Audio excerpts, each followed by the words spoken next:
Hello दोस्तों, स्वागत है आपका रित्याज एम्पायर में।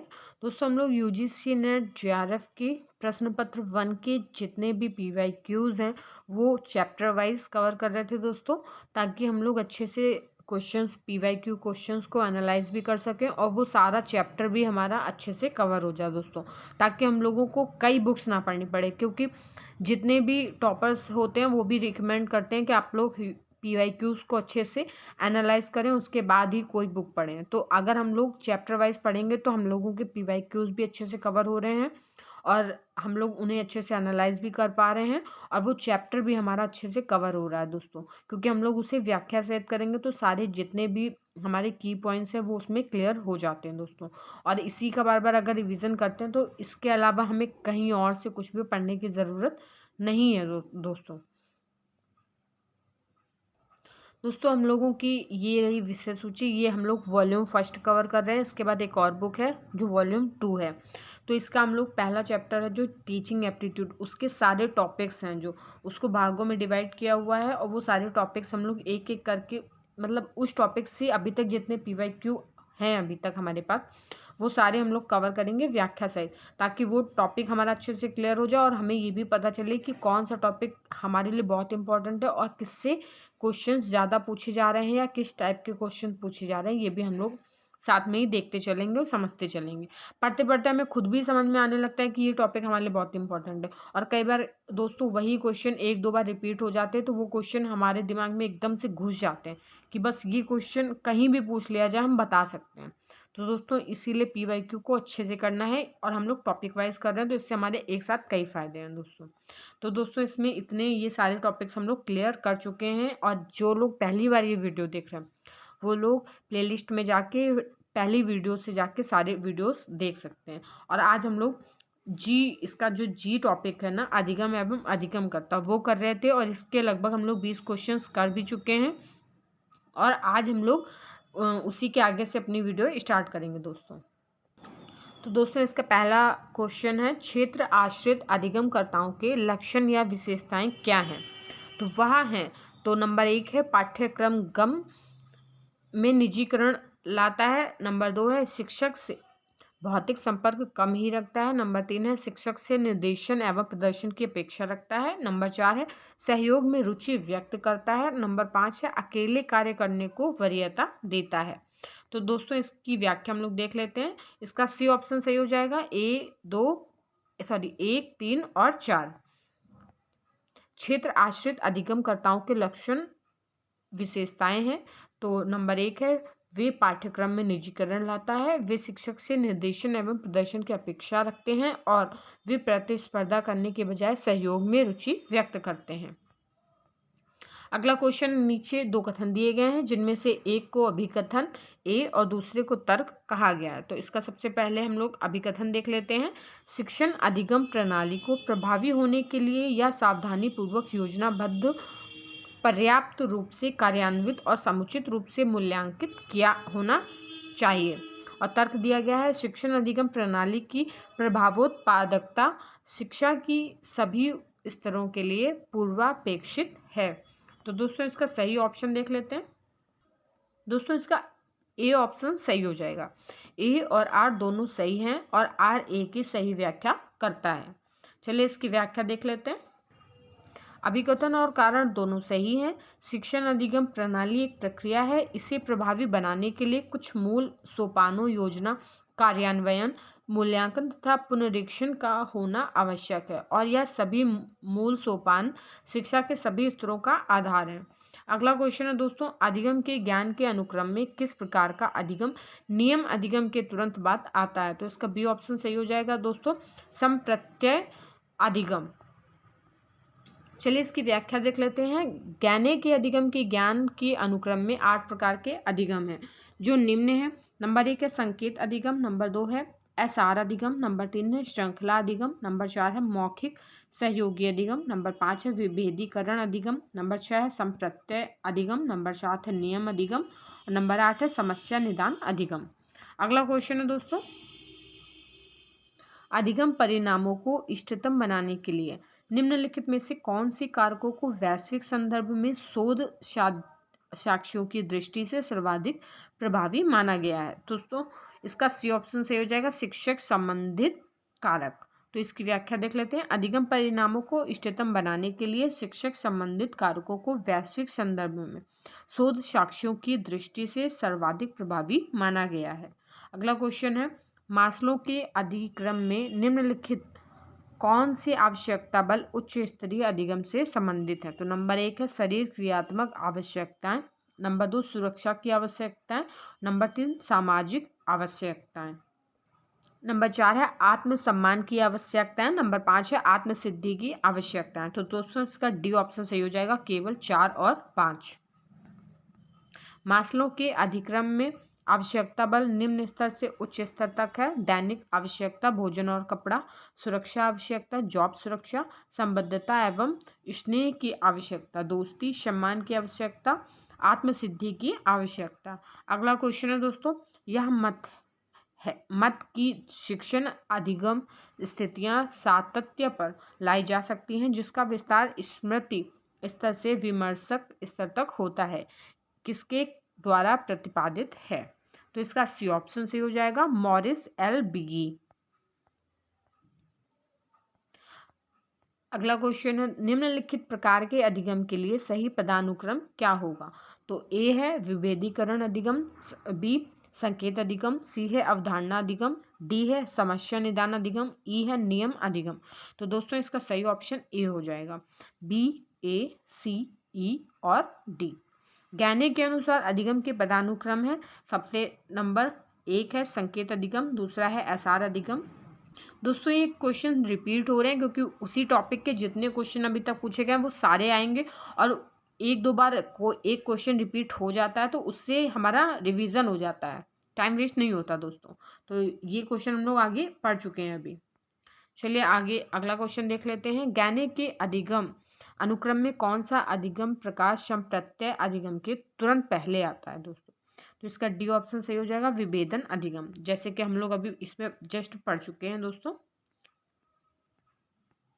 ज्ञाने के अधिगम अनुक्रम में विभेदन अधिगम सम प्रत्यय अधिगम के तुरंत पहले आता है। दोस्तों ये हमें एक सारणी के जरिए समझाया गया है, समस्या समाधान अधिगम, फिर सिद्धांत अधिगम, फिर सम प्रत्यय अधिगम, फिर विभेद अधिगम, शब्द साहचर्य अधिगम, श्रृंखला अधिगम, उद्दीपन अनुक्रिया अधिगम और संकेत अधिगम।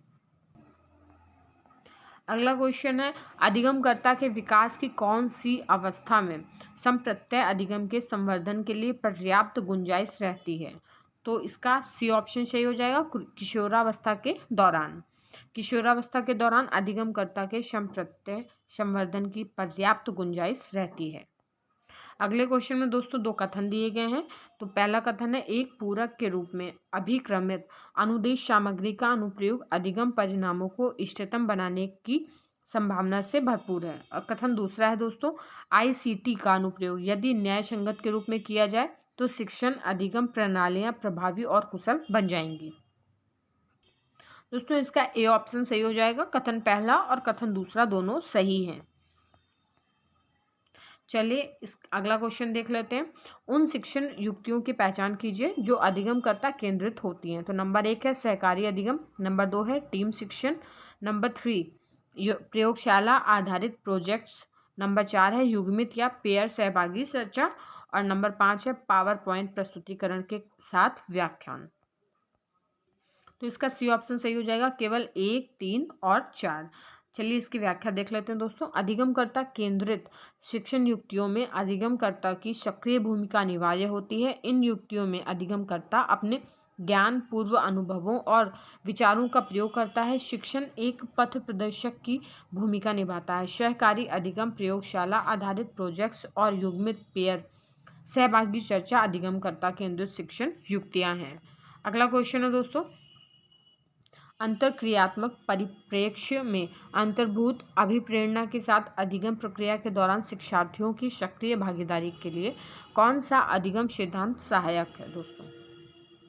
तो दोस्तों इसका सी ऑप्शन सही हो जाएगा, वाइगोत्स्की का रचनावादी सिद्धांत। अंतरक्रियात्मक परिप्रेक्ष्य में अंतर्भूत अभिप्रेरणा के साथ अधिगम प्रक्रिया के दौरान विद्यार्थियों की सक्रिय भागीदारी के लिए वाइगोत्स्की का रचनावादी सिद्धांत सहायक है, क्योंकि वाइगोत्स्की के अनुसार अधिगमकर्ता को अधिगम प्रक्रिया में संलग्न होना चाहिए तथा शिक्षक को विद्यार्थियों के अधिगम में सहायता करनी चाहिए।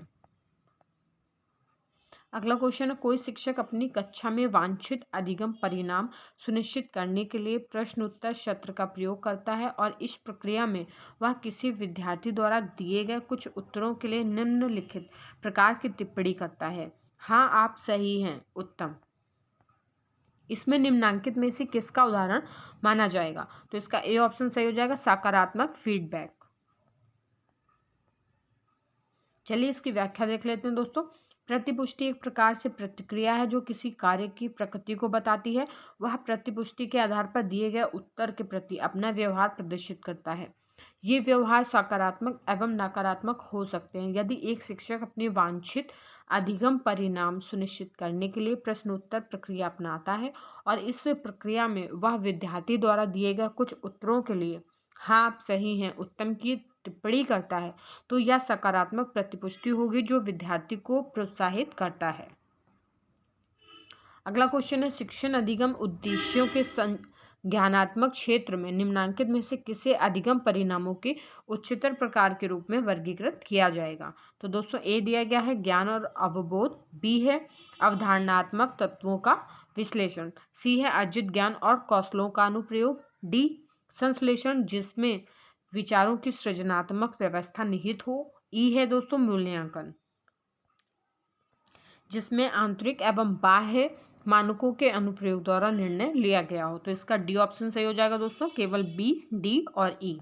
चलिए इसकी व्याख्या देख लेते हैं। संज्ञानात्मक क्षेत्र ब्लूम के वर्गीकरण के क्षेत्र में से है। यह ज्ञान और कौशल पर आधारित क्षेत्र है। नीचे से शुरुआत करते हुए ऊपर आते हुए संज्ञानात्मक क्षेत्र को 6 श्रेणियों में बांटा गया है।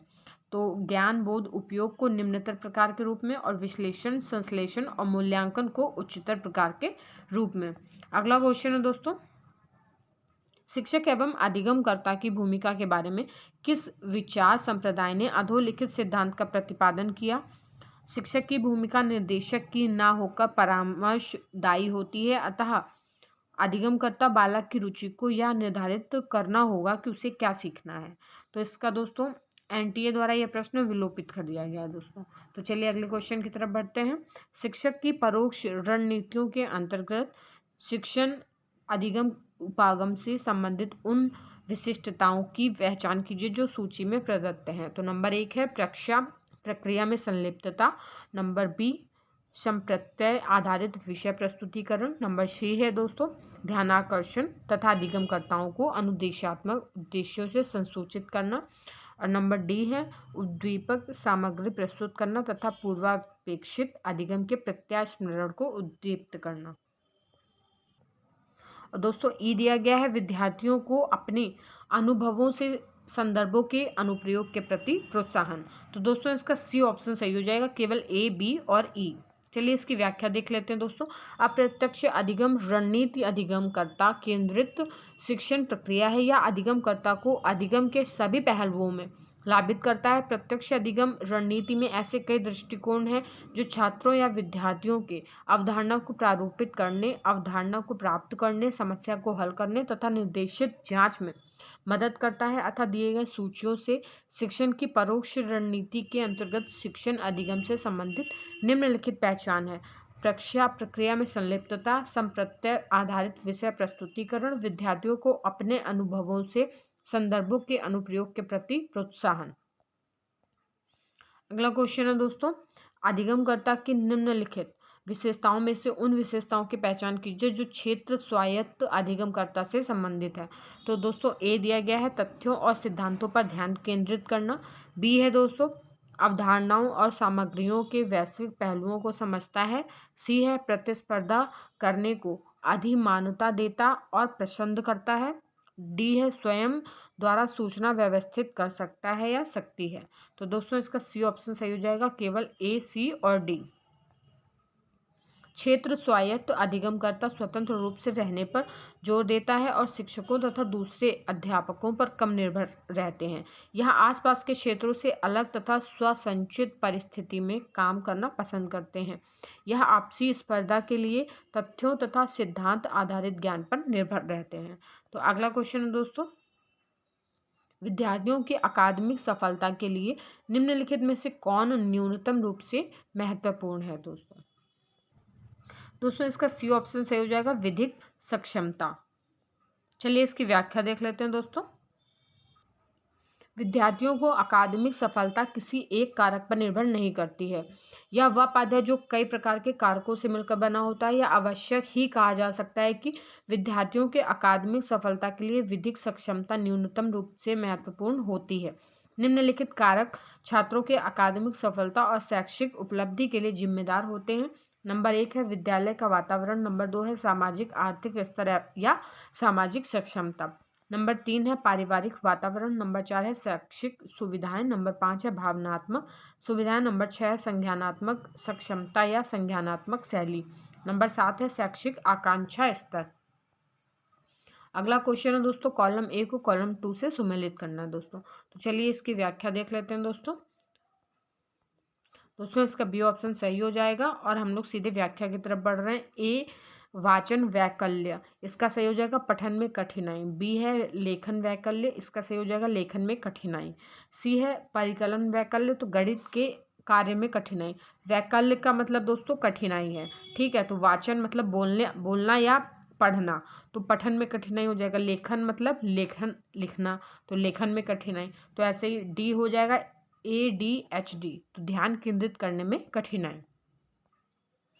अगला क्वेश्चन है, निम्नांकित में से कौन से कथन शिक्षण और अधिगम के मध्य अंतर करते हैं? तो ए दिया गया है शिक्षण एक सामाजिक कृत्य है जबकि अधिगम एक निजी कृत्य है। बी शिक्षण में अधिगम समाविष्ट है। सी शिक्षण बेचने के समान है जबकि अधिगम खरीदने के समान है। डी शिक्षण बिना अधिगम प्राप्ति के हो सकती है। ई शिक्षण अधिगम और शिक्षार्थी की ओर लक्षित है जबकि अधिगम प्रायः स्वयं के लिए होता है। तो इसका ए ऑप्शन सही हो जाएगा दोस्तों, ए, सी और ई। चलिए इसकी व्याख्या देख लेते हैं दोस्तों। शिक्षण तथा अधिगम का आधार शिक्षा मनोविज्ञान है। शिक्षण तथा अधिगम दोनों ही अपने अपने सिद्धांतों पर आधारित है। मनोविज्ञान पर ही आधारित होने के कारण शिक्षण तथा अधिगम में परस्पर संबंध स्पष्ट होता है। इसके मध्य परस्पर संबंध होने के साथ ही दोनों में कुछ आधारभूत अंतर भी हैं। तो नंबर 1 है शिक्षण एक सामाजिक कृत्य है जबकि अधिगम एक निजी कृत्य है। नंबर 2 है शिक्षण बेचने के समान है जबकि अधिगम खरीदने के समान है। और नंबर 3 है शिक्षण अधिगम तथा विद्यार्थी की ओर लक्षित है जबकि अधिगम प्रायः स्वयं के लिए होता है। नंबर 4 है अधिगम का क्षेत्र व्यापक है जबकि शिक्षण में इतनी व्यापकता नहीं है। और नंबर 5 है दोस्तों शिक्षण कार्य परक प्रक्रिया है जबकि अधिगम निष्पत्ति परक प्रक्रिया है।